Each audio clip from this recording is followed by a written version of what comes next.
حلو. لا ما هي اساس والله. ايه سمعناها. يعني الدنيا حالة. استاذ انا ما كنت عارف انه عنا هيك اليوم، فنسيت الكتاب والدفتر بالبيت. شوي عرفت يا استاذ. ايه والله هالمرة مش عم كذب. الأدبي في جميع ما صعب به الإنسان. طيب لحظة.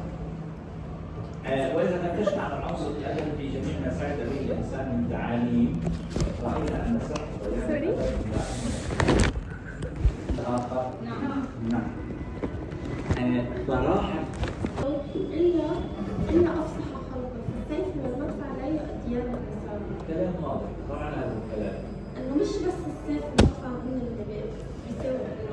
بص شوف أميرة بتعمل ايه. لمريم. شوف مريم بتعمل ايه. بص شوف كارلا بتعمل ايه.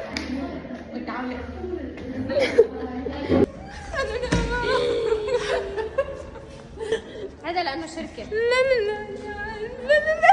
وأنا البنت. اي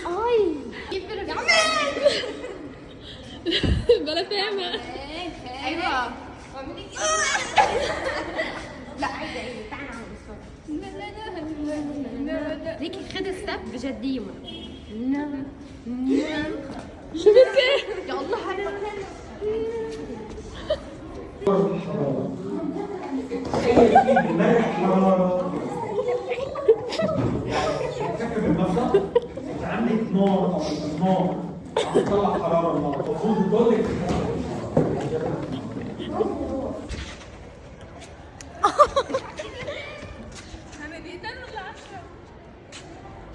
يلا ماريا يمرر الكرة يمرر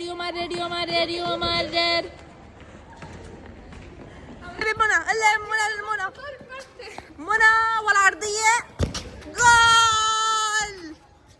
المدافع كارلا المدافع جول. هل فيها كرت أصفر؟ الحكم يعيد بتقنية الفار. اللاعب ماريا يظهر عليها الانزعاج. ماريا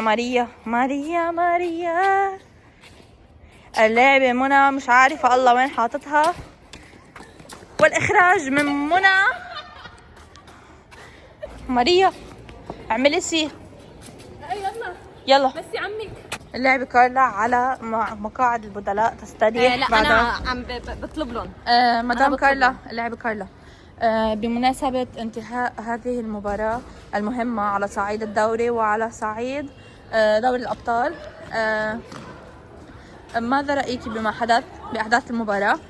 صراحة جدا فشل. لو اللعبة منى بعد الفوز على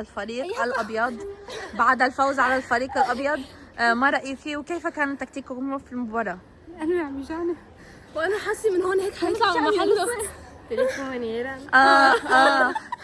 هل برأيك كان في ركلة جزاء غير محتسبة لكم؟ اكيد طبعا. قرار الحكم خاطئ. غير محتسبة اصلا. قرار الحكم خاطئ بالنسبة لك. صح اكيد كلها بالرشوه. هيدا دافعت له انا بعرف. مين هي اللي دفعت له؟ منى دافع له. فريق منى دفع له. اعطيني تليفونك حنا حصه.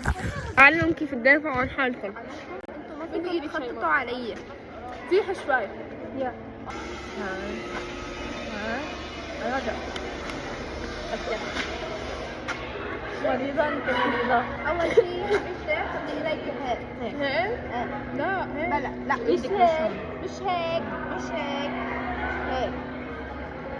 ايوه غطي وجهك فيه. ايوه انا عملت شيء. تعطينا نحمل منى. لا بشرفك ما بدك تدوس الارض والله عندي مدرسة. مريم اذا تريد تليفون اسوي اعمل كتاب. مرجحية